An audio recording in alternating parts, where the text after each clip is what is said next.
On this episode of MythBusters, Jamie and Adam sing for science to see if sound waves can actually extinguish a fire. Is my voice enough to put out this flame? It's an audio investigation that leads to another MythBusters world first. Before it all escalates into a sonic boom. Beautiful! That could not have gone better. Then Tori, Carrie, and Grant test hypnosis myths. Sleep. First up, can you plant a suggestion to make someone do something against their will? I like that. And then Jamie and Adam stage a scene Movie star! to test the myth that hypnosis can enhance your memory. 2, 3, and begin. Who are the MythBusters? Adam Savage Danger is my middle name. and Jamie Heineman. The behavior, we're going to make you into a coat. Between them, over 30 years special effects experience. Joining them, Tori Belleci, Carrie Byron, Don't try what you're about to see at home. and Grant Imahara. He's alive! They don't just tell the myths, they put them to the test.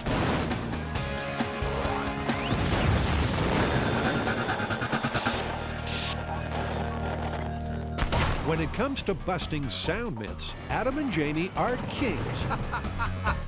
They love cranking the volume to 11, in the name of science, of course.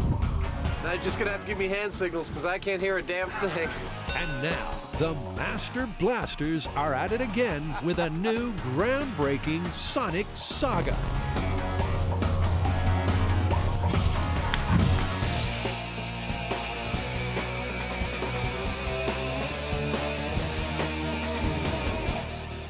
What's the myth? Quite simply, it's that you can extinguish a fire using only the power of a human voice. You're making that up. I am not. It actually comes from an early 20th century naturalist named Charles Kellogg, who claimed far and wide that he could put out fires using only his voice. And didn't he also invent cereal or something? No, wrong guy. Charles Kellogg, unlike the cereal guy, was a vocal genius.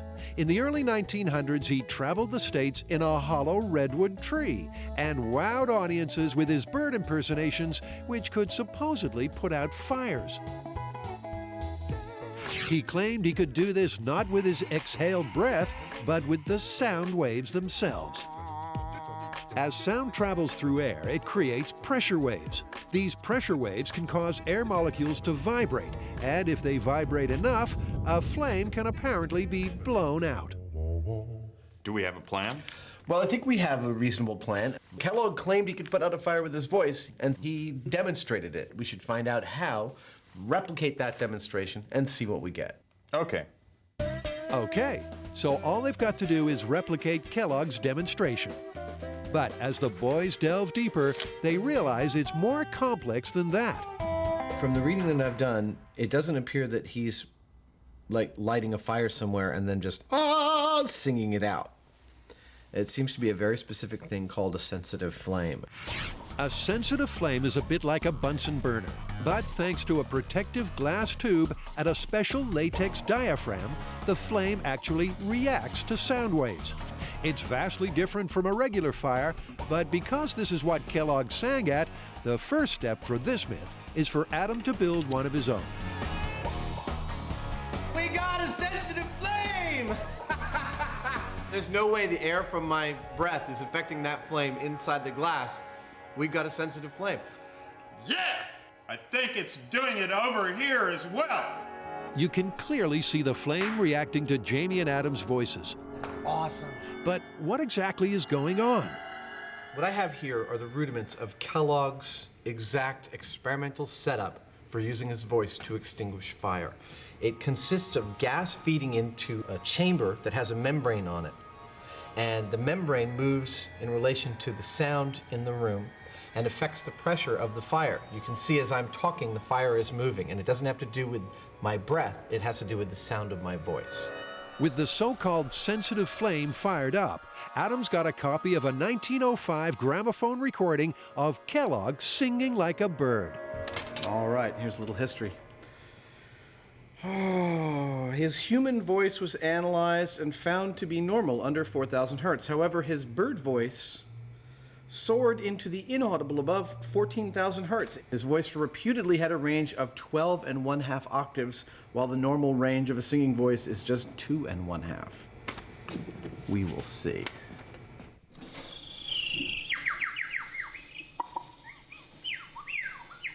Kellogg's bird voice is astonishing. I don't care whether he's whistling or grabbing his neck and doing this or whatever. That it comes out of a person is amazing. The high-frequency bird voice makes the flame go ballistic, but extinguished it ain't. That's kind of spooky, actually. Isn't it? There's a specific, like, bird call of Kellogg's that makes the flame, I think, do the largest sort of differential dance, like bango, bango, bango, bango, like that. Is he saying red rum? Despite their lack of success, all is not lost. It's possible that Adam's CD of a recording made over 100 years ago is simply not good enough quality. I'm going to try to put this flame out using my dog voice. So to keep testing this myth, the boys must come up with a way of replicating Kellogg's full vocal range before Adam goes barking mad. No, my dog voice doesn't work.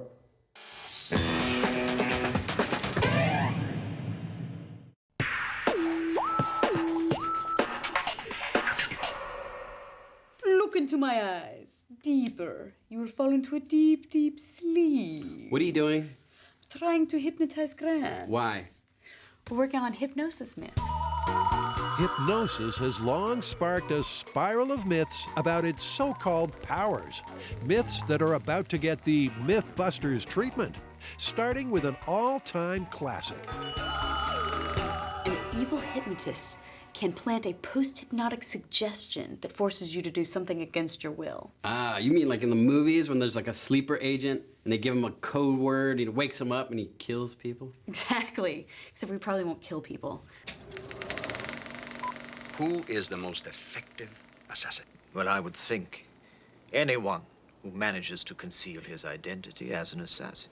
One who doesn't know he's an assassin.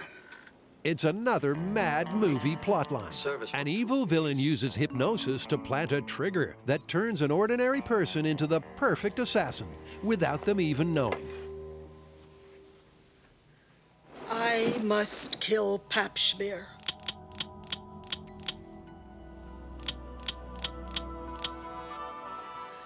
Will that be with cream and sugar, sir? So is this Hollywood hocus pocus, or can it really happen? All right, so which one of us is going to get hypnotized? Unfortunately, it's not that easy. Apparently, not everyone can be hypnotized. So I think, first of all, we need to go find a hypnotist, find out which one of us is susceptible. And whoever that is, that's the person that gets the post-hypnotic suggestion. Great. Let's go find a hypnotist. To put this myth to the test, the starting point is to see if any of them can actually be hypnotized in the first place. Here we have a hypnotherapist and a neurotherapist. They're going to figure out which one of us can be hypnotized. For this test, we need post-hypnotic suggestion. And if none of us can be hypnotized, we're stuck. And first up is Tori. The plan is that Carrie and Grant will monitor his progress with the help of neurotherapist Cynthia and her EEG machine. So what's this, like if I get a wrong answer, then you shock me? While clinical hypnotist Seth will try to put him under her spell. Just keep on focusing on my hand, noticing that your eyes start to feel heavy. Allow that feeling of heaviness to get more and more heavy. She's using a common technique called progressive relaxation. That's right. And just let a gentle wave of relaxing energy go from your head all the way down to your feet, to your toes. A gentle wave. Carrie and Grant will know Tori's been hypnotized when the EEG machine shows his brain's electrical activity has halved. Do you know what percentage of people are able to be hypnotized? Easily 85%.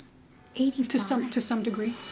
Despite the odds, they're not off to a good start because even after 10 minutes, Tori's brain activity has only dropped by 5%.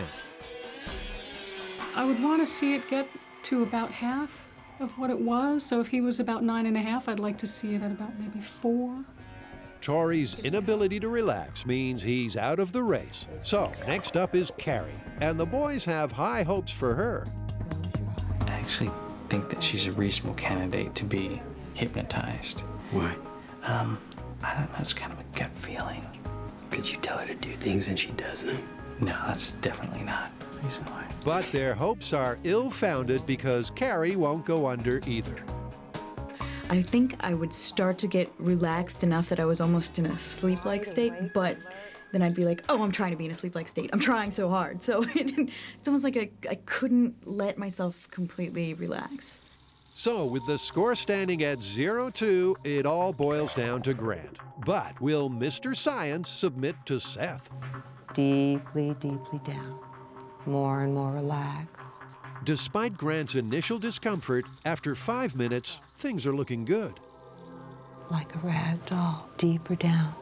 The EEG machine shows Grant's brain activity has already dropped from a level 9 to a 4.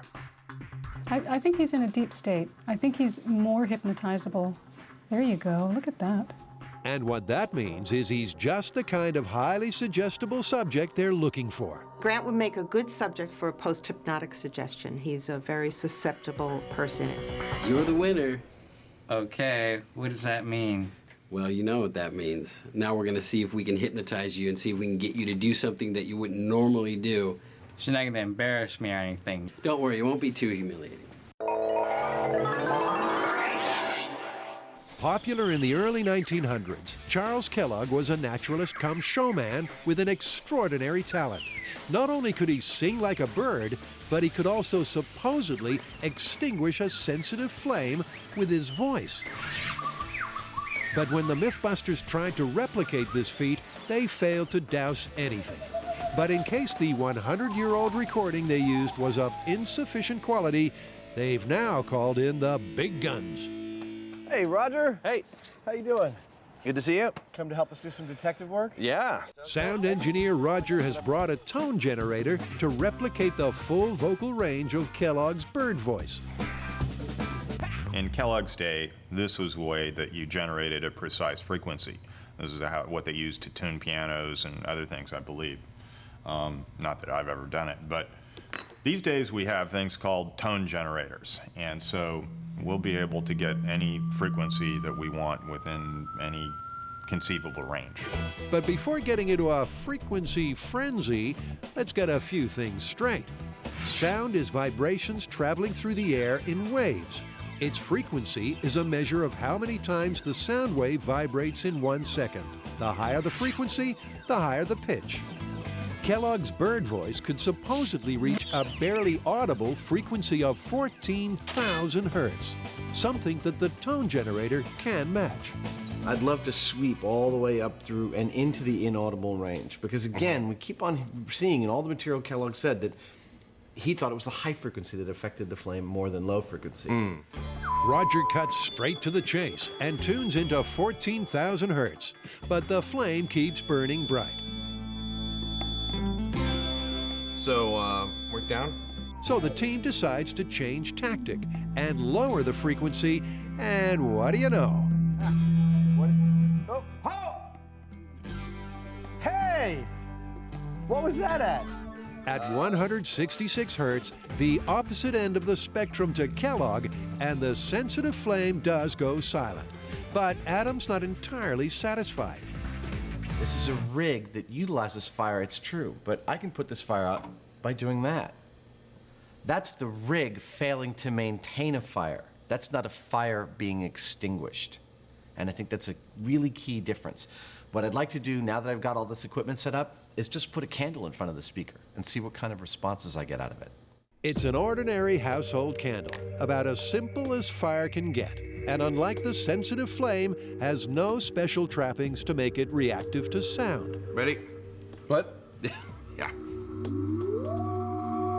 They start with high frequencies, but get nowhere fast. No appreciable effect on the flame at all.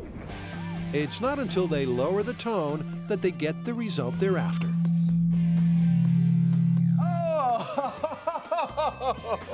So at low frequencies from a tone generator, a flame can be extinguished with sound. The low-pitched sound sends out a pressure wave which vibrates the air so much that the flame gets snuffed out. My question now would be, could you and I replicate that with our voices? Can we pipe our voices through this thing? Yeah. So, can the human voice replicate this feat? Time to tackle this myth karaoke style. Just like in real life, Adam is loud, but he's not very deep. And the candle keeps candling on. That's as low as I can go. Will Jamie be able to do any better? Ladies and gentlemen, right now I'd like to bring up to the mic a very good old friend of mine, Mr. James Heineman. Let's bring him on up. Come on.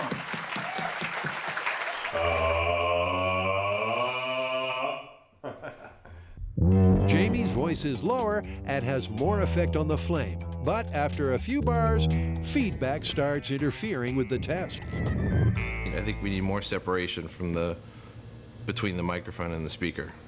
So like Jamie singing from the other room? Yeah. Okay, let's try that. Jamie resumes his performance from an impromptu sound booth. Am I on? Oh yeah. Jamie's dulcet tones ring out, but the candle keeps on keeping on. Is that all the volume we've got? Yeah. In desperation, Jamie adopts the birthday cake approach. That seems to be working. But it doesn't look like he'll be getting his wish anytime soon. Getting dizzy. I feel like we can conclude from this that even the amplified human voice can't put out a naked flame. So it would seem. Can you really be hypnotized to do something against your will and without your knowledge? Will that be with cream and sugar, sir? The team has already determined that Grant is a suitably susceptible subject. So, all that remains now is for Carrie and Tori to figure out what they want him to do. I'm a little apprehensive as to what the other two might have come up with in their little minds. And apprehensive he should be. There's no way he would ever do anything goofy or feminine to his robot, like paint a big heart on it. What if that... Carrie and Tori's brainstorm has yielded 2 post-hypnotic suggestions to place in Grant's brain. I like that. The plan is when Tori says the words quantum physics, Grant will suddenly decide to draw love hearts on his beloved robot, Deadblow, something he would never normally do. And when Carrie yawns, he'll jump up and down, something he might normally do. It's back into the chair for Lab Rat Grant, and it's only a few minutes before the souped-up EEG machine shows that Grant's brain activity has dropped by 50%. It's kind of creepy. He looks like a zombie. Seth wants to make doubly sure he's feeling compliant before slipping him the post-hypnotic suggestions. In a moment, I'm going to ask you to tell me your name. When I count to the number 3, you will not be able to remember your last name. 1, 2, and 3. What is your name? Grant? And your last name? It's working. He can't say his last name. With Grant well and truly under, Seth plants the seeds of post-hypnotic suggestion, starting with one he would never normally do. When you hear the words quantum physics on your robot, you're going to draw a beautiful, feminine heart. Oh my God. She just gave him the command, and he agreed to it without cracking a smile. He can't. I know he's not that good an actor. So far, so good. Now for the much easier second suggestion. Whenever you see Carrie yawn, you are going to have this uncontrollable urge to jump up and down. He looks like he's putty in her hands. I'd like you now to get ready to come back. So the seeds have been sown. They'll have to wait until tomorrow to see if they've taken root.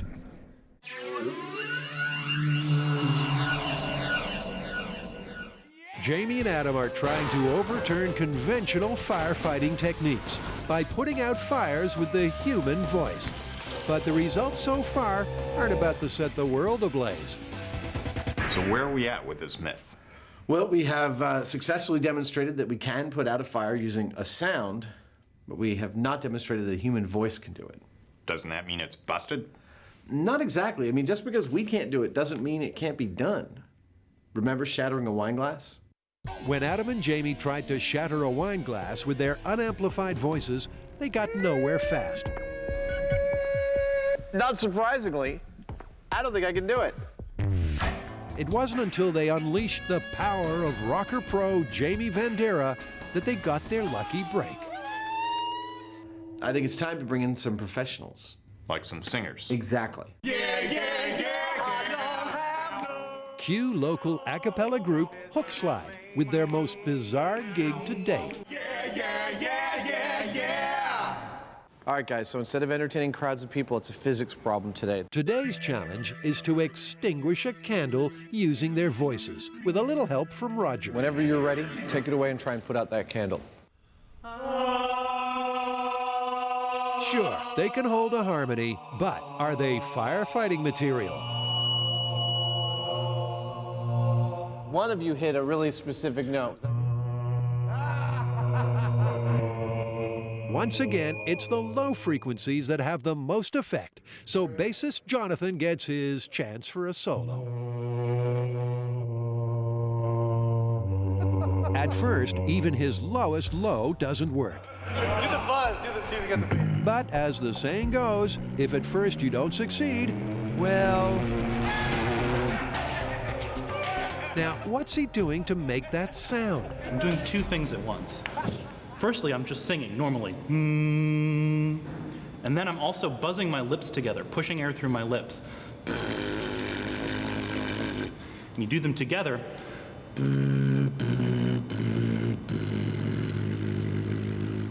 It turns out that it is possible to put out a flame with an amplified human voice. Of course, we can't leave it there. On the tails of that success, I think we should set up a bigger flame and some bigger speakers and put John to the test. With mission accomplished on the candle, it's time to turn up the heat to record-breaking proportions. This is our next test bed to try and put a fire out with sound or a voice. This is simply propane that you'd hook up to your barbecue. It's really simple. To put out a 4-foot flame like this, they're going to need to go for broke with some monster loudspeakers. This is perfect for any home theater system. These speakers should blast the low-frequency noise out so loudly that the air molecules vibrate more violently, causing a greater air current. But will this wind current be strong enough? We're going to kind of supersize it here. We've got a much bigger flame, much bigger speakers. We'll see whether we can get the same effect. It's back to the booth for our beatbox bassist. Blowing raspberries in the name of science. Try as he might, even at a whopping 146 decibels, Jonathan's raspberries are no match for the bigger burn. I think it's time to move on to tones. Thank you so much. Appreciate it. Roger, it's all up to you now. You ready? Ready. Armed with $80,000 worth of audio equipment, is there anything Roger can do to put out this fire? He works his way through the frequencies and cranks it up to a bone-jarring, painfully loud 155 decibels. But even that can't put out the fire. There's stuff falling off of the ceiling. So far, I'm not seeing anything in any of our experimentation that yields or seems to yield a practical firefighting technique. But Jamie's got one last idea. We're going to give it one last shot. We've reconfigured the speakers so they're more or less coming at the flame in one wall. Frankly, we're a little baffled. We don't know what else to do. Will the V formation be V for victory? Roger cranks up the bass and Adam's on his hands and knees praying for a sweet spot. It's less about intricate planning and more about trial and error. But suddenly...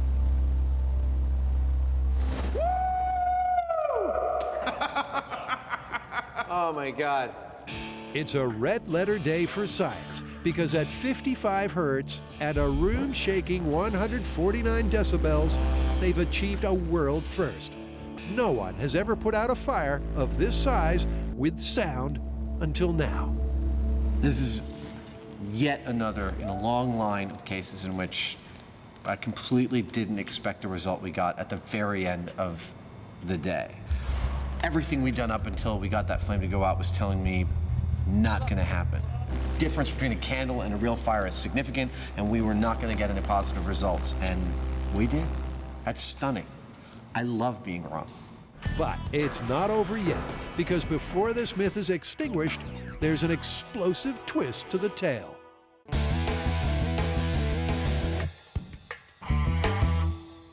It's like any other morning at MythBusters, except today, Grant is a ticking time bomb. Yesterday, he was implanted with 2 post-hypnotic suggestions. It's time to see if those seeds have taken root. All right, so the 2 triggers are, one, we're saying quantum physics, and that's going to cause Grant to pull out his marker and go draw hearts on his robot. And then the second one is Carrie's going to yawn, and that's going to get him to jump around. So either way, it should be a very entertaining day. Neither Carrie nor Tori have spoken to Grant about yesterday's hypnosis session. As far as he's concerned, he's designing a Diet Coke and Mentos rig. So, bring on the trigger words. You know what I can do is make something that will just push them all in really quick. I don't know, that just seems like a lot of extra work. I think you're getting too complicated. I mean, it's not like this is quantum physics. That was the trigger. Okay. But the robot remains graffiti-free. Maybe the more subtle suggestion will stand a better chance. I have some carry-ons once and twice, but nothing. The triggers are enough to give him the giggles, but not enough to put him under their power. So, what went wrong? I had a clear idea of what they wanted me to do. And all through, I was trying to say, okay, well, maybe, hopefully I'll forget, and then it'll be subliminal, but it just kept coming back, you know? So it didn't work on Grant, but is it a little too soon to call this one game over for the myth? I think the real problem is you always knew you were going to get a suggestion while you were under. You didn't know what it was, but you always knew. All right. Well, maybe what we do is we find somebody from the crew who believes in hypnosis and wants to change. While they're under, we secretly put a post-hypnotic suggestion in there. I have the perfect candidate. Alice, who's one of our producers, wants to stop chewing the tops of her pens. And she is a big believer in alternative healing techniques, like hypnosis. So I say we bring her in, give her hypnosis for chewing the tops of the pens, but while she's under, we give her our own suggestion. Producer Alice has been working with Jamie and Adam on another story and has no idea what this team is up to.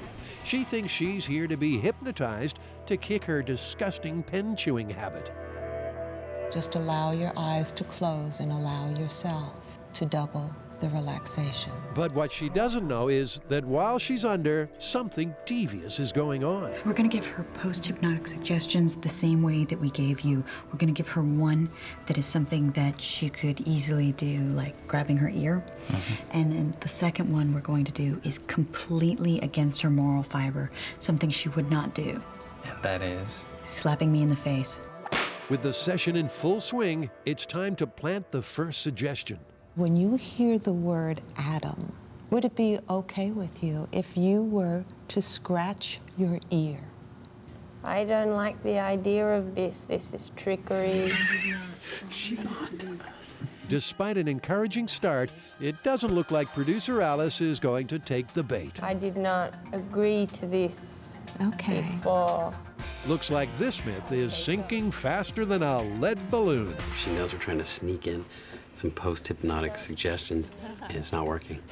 We didn't even get to the fun part. I wanted to see what she would do if we told her to do something totally crazy, like slap me. Instead, it's a slap in the face for post-hypnotic suggestion. It works fine in the movies. I must kill the queen. But in the real world, well, even hypnotists say it can't be done. Hypnosis can't control you. You have to want to accept the suggestion. But if you don't want to do it, it's not going to happen. I'm so sad. I really wanted this one to work. You wanted to get slapped in the face? Well, we did get a good result. I mean, as soon as the hypnotist tried to make Alice do something against her will, She came right out of the hypnosis.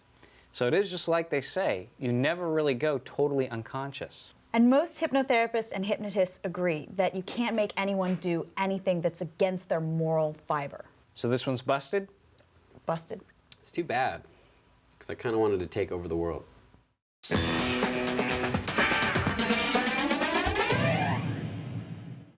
Grant, Carrie, and Tori have been having so much fun exploring hypnosis myths Like it's quantum physics. that Adam and Jamie can't help but join them. What are you doing? Carrie, Grant, and Tori are doing hypnosis myths. And as long as they're exploring the subject, there is one I have always wanted to try. Now, what's that? Well, it's that you can remember more details under hypnosis than under normal circumstances. Like the police could put you under hypnosis and you'd remember all sorts of things about a crime you witnessed that you had no conscious memory of witnessing. It's one of the most pervasive myths associated with hypnosis. But can going under really unleash a vast resource of hidden memories? What are we going to do? I'm thinking you and someone that they don't know enacting some kind of altercation while they look on, and after it, we'll give them a questionnaire of questions they have to answer about details they witnessed, and then we'll put them under hypnosis, give them the same questions, and see if they remember more. So we need to get some actors.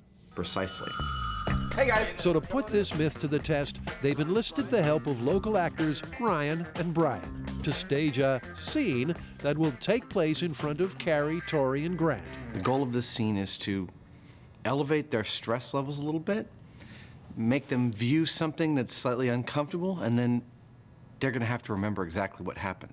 We're going to fill our little scenario with a bunch of details that they're supposed to remember. And we're going to see if they can remember more of those details under hypnosis than under normal conditions. Of course, this is all going to come as a total surprise to our 3 guinea pigs, who have no idea of this hypnosis hijinks. Action. The basic scene is that Ryan and Brian are going to be delivery men with attitude, Wait. You're a big man, huh? Big star? who push Jamie over the edge. Well, that ought to work. That is perfect. This is going to be an ideal test. Yeah, there's a lot for them to remember there. What's important for this myth is that there are plenty of actions and words to remember, but Adam wants to leave a series of visual clues as well. Look at that. A tattoo here, a few name tags there, and some company logos for good measure. These are the kinds of quality clues which, if remembered, could break a real-life crime case. But over at M7, will an unsuspecting Carrie, Tori, and Grant be able to remember more of these clues when under hypnosis? Only the camera crew have been let in on the little secret, so they can record it going down. So, let the scene be seen. I have a package for M7. I can take it. You're that guy, man. Hey, how's it going? This is the guy from the show, right? You're from the show where they blow stuff up and stuff? Yeah. Oh my God. Do you mind if I get a signature though? A whole array of clues are being dropped as the scene gets underway, but are any being picked up by the team? Cool. Just put something like, live the myth, live the dream, or something like that. You gotta be kidding me. No, I'm At serious. first, they don't take much notice. Can I take a picture of you and me? I'm gonna wear the beanie. Until things escalate. Wear the beanie. Leave the hat alone. It's cool. Oh, what? We gotta get What? back You're to work here. Big TV star, huh? Yeah, you don't Now, the scene has got their undivided attention. You know what? You know what? Screw that. What? No photo, Just no sign. package. God, movie star. Vlad, somebody's got time for this. Vlad. When was that? The only way that any of that would make sense if some music started and he started taking his clothes off or something. If it was like a... With the show over, it's time to let them in on the scam. How did you like that? That was pretty funny. It was crazy. We constructed that whole scene to give you guys a bunch of facts to try and remember. The myth is that under hypnosis, you might remember more about a crime or an event that happened in front of you than you would under normal conditions. That's So we wrote down a whole bunch of details about the physical appearance of those guys and about the narrative of exactly what happened, and we have those questions in here. We're going to ask you guys this questionnaire, not under hypnosis, and then under hypnosis, and see if there's a difference in the results. None of us had a clue. None of us were in on it. It's just going to be an interesting test to see if we do better before and after the hypnosis. Well, now that I know it's a memory test, I'm hoping that I paid close enough attention to these people to be able to describe them. Time to find out as Tori, Carrie, and Grant submit to the MythBusters memory exam. I feel like I'm back in high school. No, because if you were back in high school, you'd be cheating off of me. I'm going to cheat off of you. I'm going to cheat off Grant. Ready? 1, 2, 3, and begin. They're going to be asked the same set of questions before and after hypnosis. Right. Questions about the culprits' names, their distinguishing features, and even their smell. That's a weird question. We'll test their range of recall across all the senses. I think that's it. I'm done. I can't remember anything else. So how do they rate their recall? I mean, I know there's a lot of details that I probably got wrong. I remember things, but I don't remember specifics about those things. He's not kidding. Although they could all remember some general info about the scene, no one was able to recall anything critical that could lead to an arrest in a real-life case. But will hypnosis help paint a clearer picture before this case goes cold?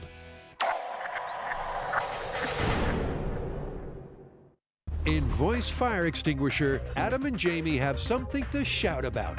They've just used amplified sound waves to put out a record-sized flame. So, where does that leave the myth? Are we ready to call this one? I think based on what we've gotten so far, yeah. I think Charles Kellogg's original claim, the source of our myth, that you can put out a fire with an unamplified human voice, is totally busted. And yet, like any good myth, there is an element of truth here. No, I could not believe the results we got when our singer was able, although amplified, to put out that candle with his voice. Yeah, and with a tone generator and a truckload of amplifiers and speakers, we were able to put out a pretty good-sized flame, which is really impressive. And yet I don't feel like we can let this one rest here. Well, what about explosives? I mean, sound's a pressure wave, and explosives create a pressure wave. And as far as I know, they actually put out oil rig fires with explosives. Sold. Let's do it. Okay. The MythBusters have used explosives for just about every occasion. From redecorating a house to adding a touch of flair to an 1812 overture. And now they're going to use them to fight fires. Once again, we find ourselves at the Alameda County Bomb Range. JD, Frank Doyle are helping us out. We're going to try and put out a fire with explosives.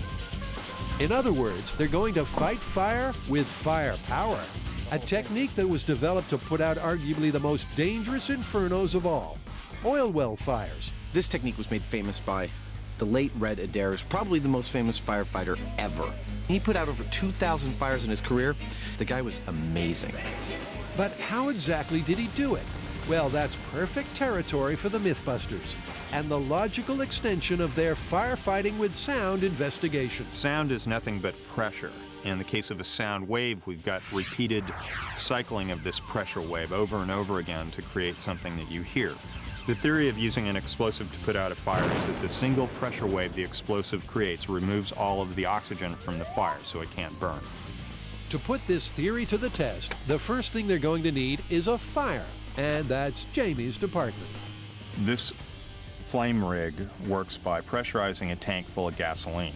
It simply pushes the gas out the bottom of the tank, down the pipe and out the nozzle. We have gasoline coming out here, and we've got an ignition source here, which is just a neon transformer that's being shorted across the two lines there, so it makes a spark jump. Okay, systems check in 3, 2, 1.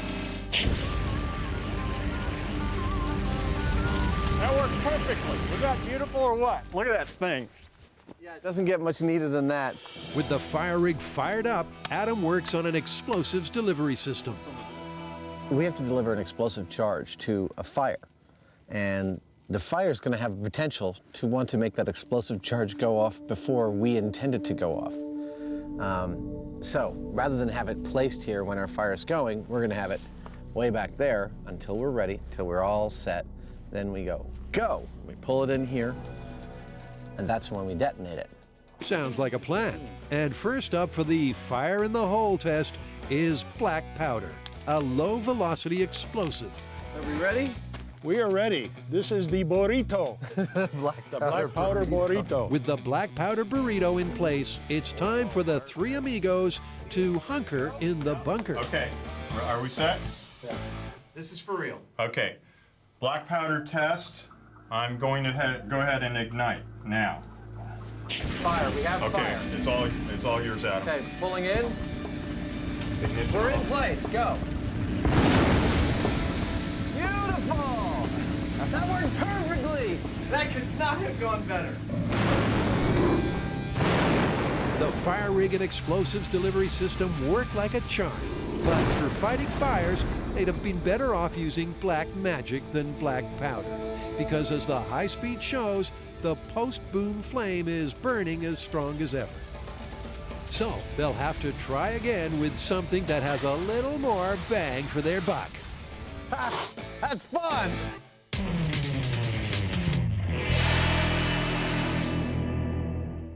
So far in tackling the myth that hypnosis enhances memory recall, Janie and Adam have staged a scene. Leave the hat alone. It's cool. We got to get back to work here. And put the team's unassisted memory to the test. I feel like I'm back in high school. But the case has gone cold, with all three flunking the MythBusters memory exam. Now, it's time to find out if hypnosis will help them remember any critical clues. Hypnotist Dave Hill thinks it will. I'm going to do everything in my hypnotic ability to help you gain more memory. Sound like fun? Yeah, all right. Okay. Dave spent the last 20 years putting people under, and he's convinced he can refresh memories using the technique of rapid hypnosis. Just give me your hand if you would. That's good. I'm going to place my hand here if that's okay. Okay. By the time I reach the count of 1, you'll be in a very deep, deep state of hypnotic sleep. That's fine. You're doing perfectly in sleep. The idea is to overload the mind with sudden, firm commands. Okay, close your eyes down, my friend. Roll your eyeballs up to the top of your head. Try and open your eyelids once, twice. Notice they don't work. Way down. Sleep. Way down. And sleep. Way down. Sleep.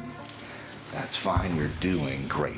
In a moment, we're going to have you answer some questions on paper about the incident that you saw. Before we do that, I want to help you with your memory.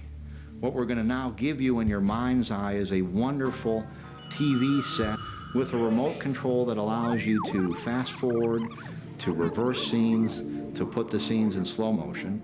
With Dave at the helm, the team retakes the very same test in their hypnotic state. Do their uniforms have name tags or patches? Look at them carefully. What was written on their name tags? Did either delivery man have a tattoo?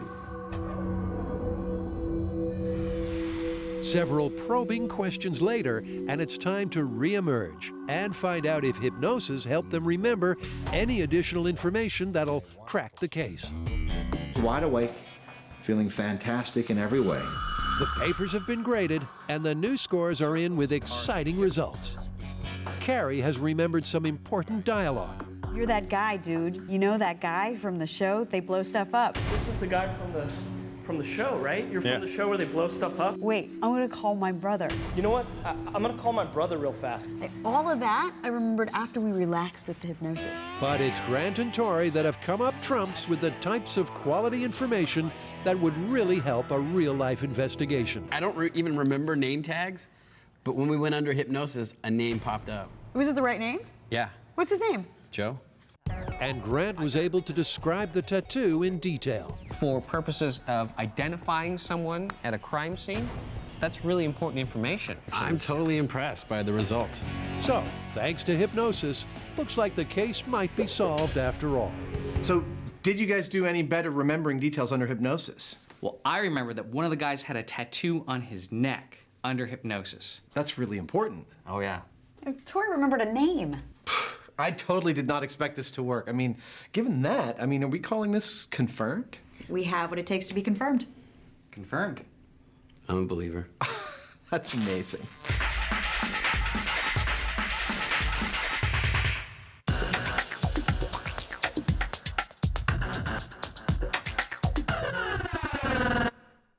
At the bomb range, the MythBusters are trying to put out fires with explosives. A I'll let Adam explain why. We have already tried putting out fires with sound. We started out with our voice. Then we moved on to sound generating equipment. Now we're trying explosives. We have already tried black powder to put out fires. Now we're going with high explosives. The throughput here, the key point that travels through all these experiments, is attempting to use waves, either sound waves or shock waves, to put out fire. And next up in this thread, it's the MythBusters' favorite. We've used high explosives a number of times on the show. Exploding safe, exploding pants. And then there, of course, is the granddaddy of them all, which was 22,000-foot fall. The 1,000 pounds of high explosives triggered not only the biggest blast in MythBusters history, but also, rather alarmingly for this test, set the surrounding hillside ablaze. Now, in a reversal of fate, Jamie and Adam want to know if the same ingredients can be used to put out fires. That's high explosive, huh? That is a high explosive. Wow. It looks more like a taco. So why would high explosives work when low explosives fail? Is there a real qualitative difference between a high explosives shockwave and a low explosives shockwave? Oh, very definitely. A high explosive shock wave is much more intense. It's more of a wall. It has more push and more speed. It's that push, that immense pressure wave, that should apparently be able to extinguish the flame. Once again, they'll be using the explosives delivery system so that the charge will arrive in the fire at the precise moment. And after a quick reset, electric's good to go. They're ready for blast number 2. Fire in the hole! Fire in the hole! This is Can We Put Out a Fire with High Explosives? 3, 2, 1, go. There We it got is. fire. Okay. Taking out spark. Spark Moving off. explosives into position. It's in. And firing. Wow! Oh, that was awesome! Woo!